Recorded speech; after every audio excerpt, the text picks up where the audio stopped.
بھارت نے یہ بھی بہت زبردست حملہ کیا ہے جو اب موجودہ اس نے قانون بنایا ہے اور کشمیر کو اپنے ملک کا حصہ قرار دے دیا کہ بین الاقوامی طور پر قانونی طور پر یہ ہمارا ہی حصہ ہے.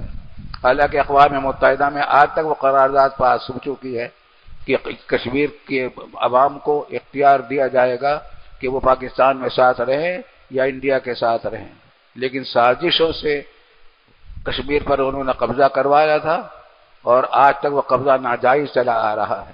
ہمیں تمام مسلمانوں کو مقبوضہ کشمیر کے مظلوم مسلمانوں کی مدد کرنی چاہیے دعاؤں سے.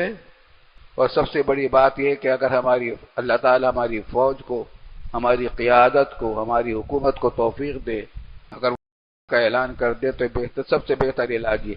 آج تک کشمیر کے اوپر بھرپور انداز میں نہیں ہوا، باقاعدہ بھرپور جنگ نہیں ہوئی.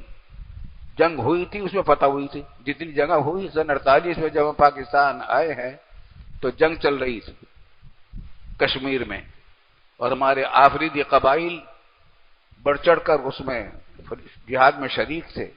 کشمیر کے مجاہدین بھی اس میں شریک تھے اور الحمدللہ انہوں نے آزاد کشمیر کا علاقہ آزاد کرا دیا. کس نے آزاد کروایا؟ مجاہدین، یہ ہمارے آفریدی قبائل نے اور کشمیری مجاہدین نے.